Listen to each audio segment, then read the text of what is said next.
Kenapa, geng? Kenapa terulang lagi? Dulu Intan Nurliana itu turis dari Malaysia sudah buat hal yang tak patut dan menggoncangkan seluruh warga Konoha, menghujat dia orang. Tapi kenapa diulangin lagi turis Malaysia ke Indonesia? Dia itu merasa menyesal.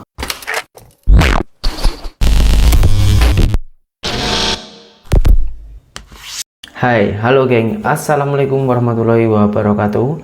Berjumpa kembali dengan saya Zainal Satori. Sebelum video ini saya mulai, gimana kabarnya kalian semua? Semoga semua yang menonton video ini baik-baik saja, dimurahkan rezekinya, selalu berpikiran yang positif dan dijauhkan dari mara bahaya oleh Tuhan yang Maha Esa. Kemarin ada seorang turis Malaysia yang pergi melancong ataupun jalan-jalan menikmati keindahan dan juga wisata di Indonesia, dan beliau memberikan rating yang kurang bagus sehingga seluruh rakyat Indonesia itu menghujat dia. Namanya itu Intan Nur Intan, geng.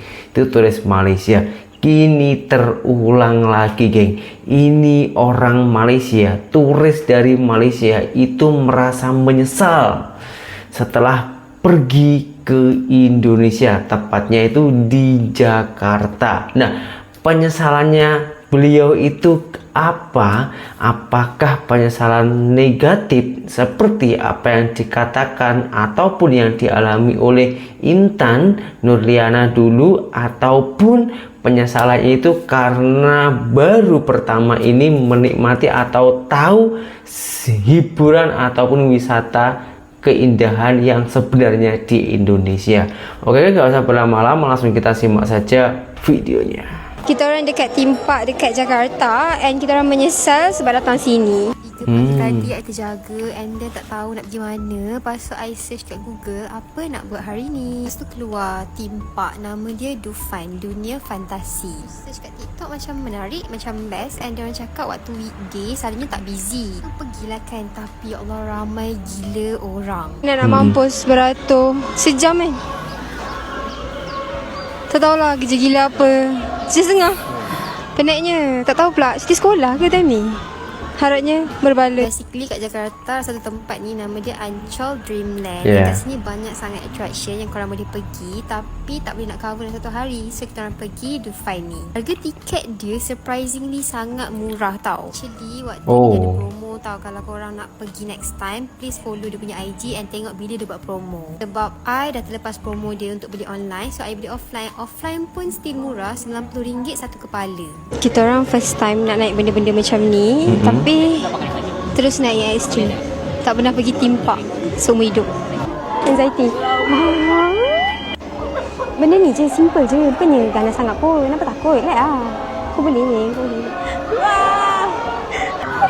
Nampak aku naik. Takut. Oh ya Allah. Ya Allah. Air mata dah meleleh. Takut. Jom lain. Punya ni pula yang tak apa, itu adalah introduction. Lepas tu yang lain yang lagi seram baru kita lagi berani. Kalau introduction kita boleh go through. Benda lain, ujian dalam hidup ni, kalau yang mudah kita boleh hadap, yang susah, yang perik confirm boleh hadap. Bukan pick me tau, memang I memang takut sangat tinggi. Waktu pergi escape park Pening pun banyak game yang I tak main sebab takut tinggi. Kat sini je I berani nak try sebab macam alang-alang dah bercuti kan, try lah. So ni next try dia punya game, nama dia baling-baling. This one lagi seram nak mampus sebab dia pusing sampai atas. Lepas tu kalau you duduk kat kursi tu pun pusing-pusing. Nyawa lah itu, so dia double, triple pusing lah.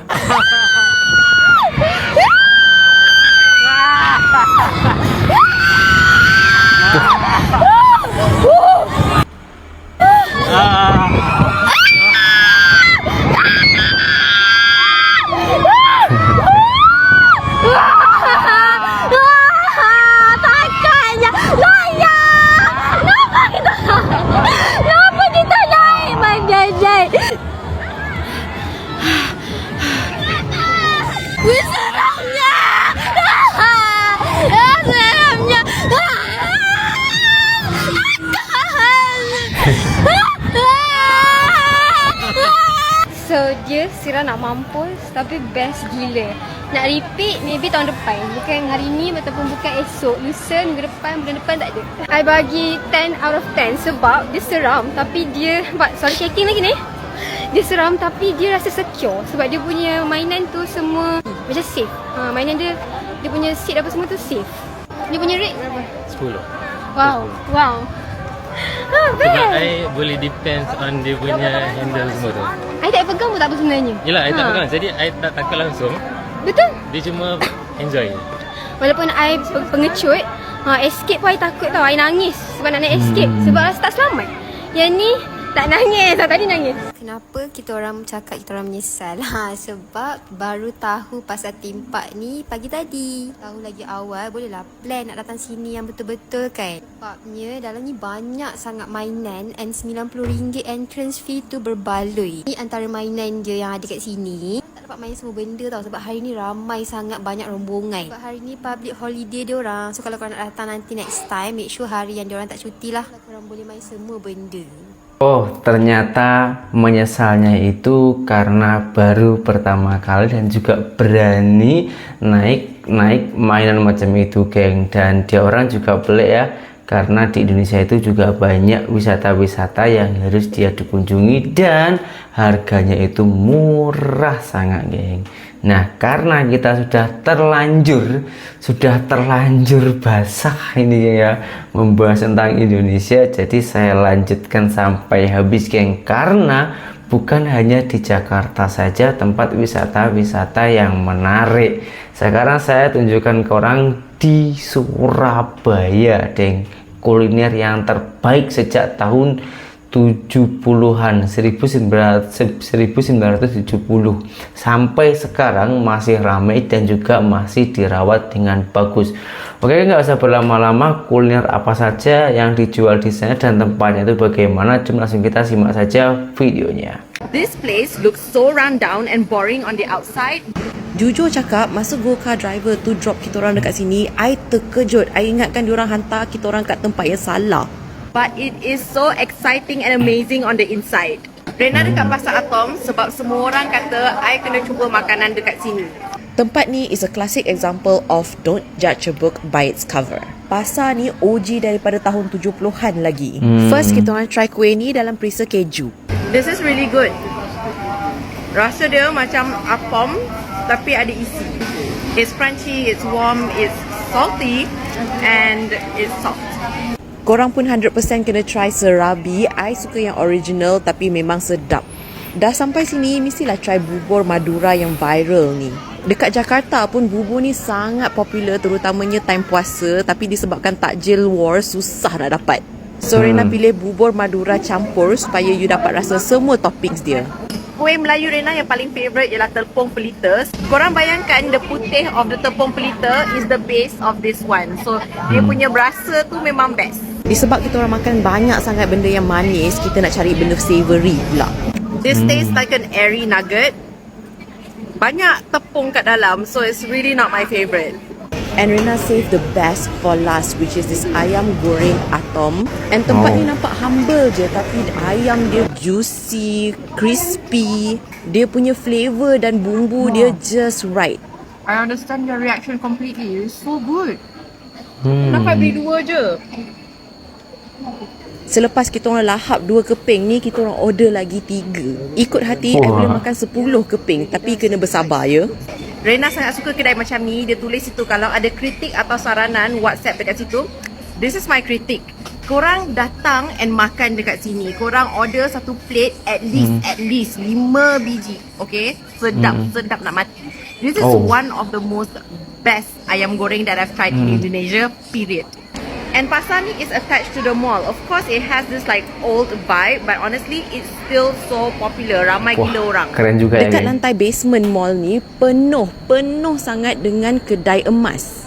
Dan majority design dia adalah luxury inspired. Even design yang baru-baru diorang dah ada. I was so tempted to get this Bulgari inspired piece.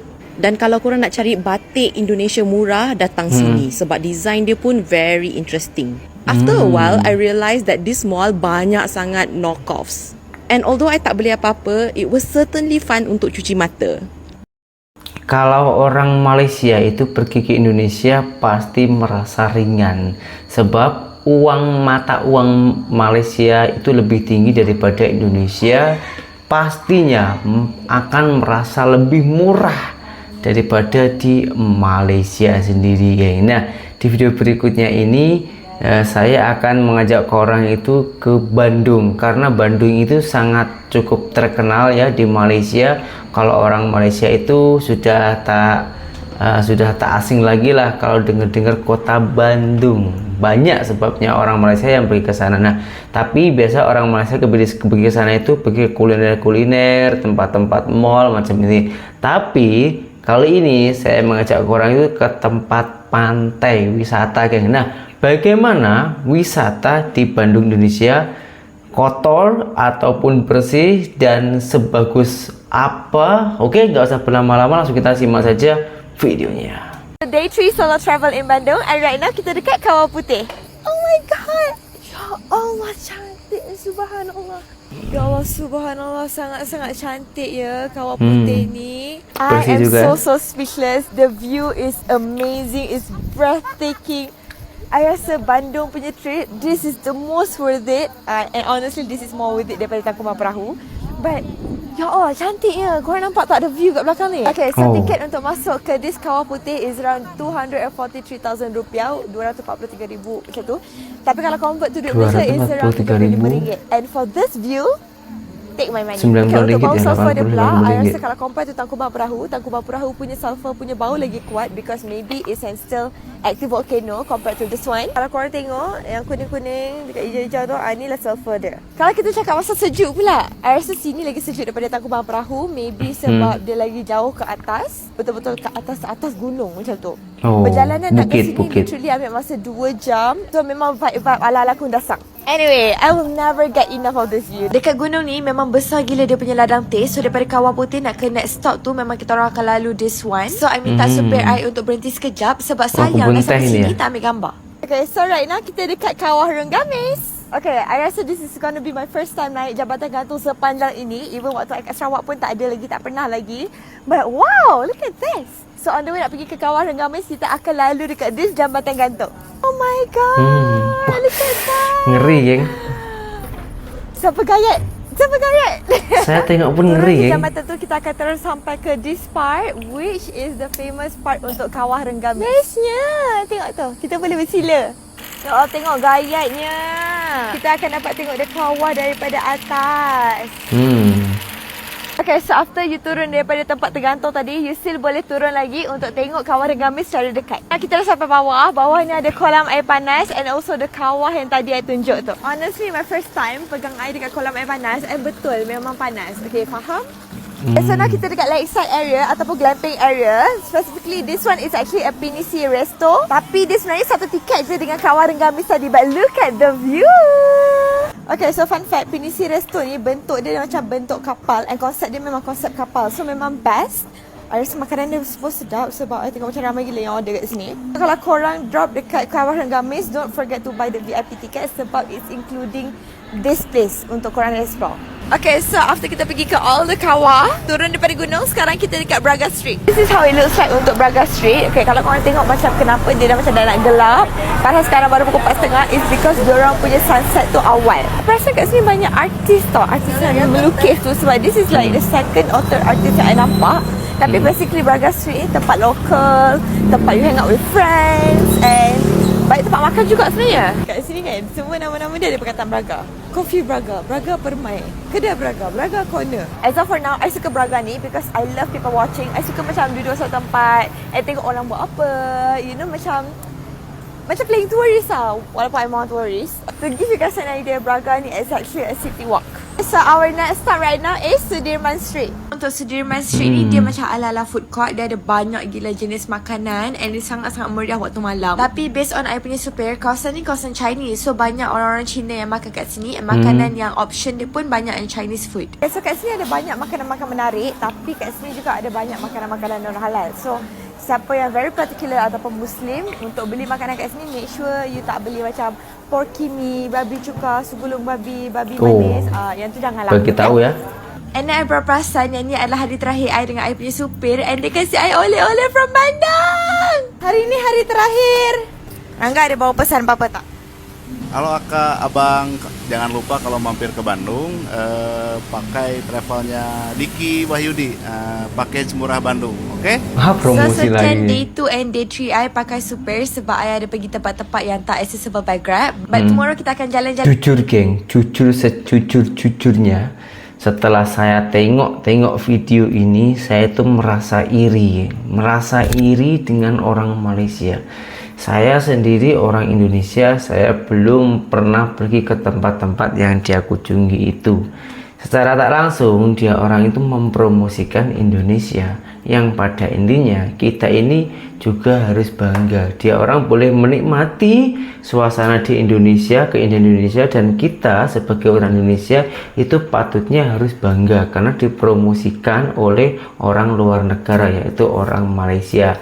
Maknanya geng, kita tak payahlah gaduh-gaduh buat apa. Indonesia Malaysia ini sama aja, lebih kurang aja. Dari segi adat, agama itu pun juga sama geng, macam tak ada bezanya. Jadi kalau kita gaduh-gaduh, kita sendiri yang rugi geng. Sudah membuat pertengkaran, tambah lagi dosa. Aduh, lagi kita hidup ini di dunia sudah pening, nanti di akhirat lagi disiksa. Buat apa?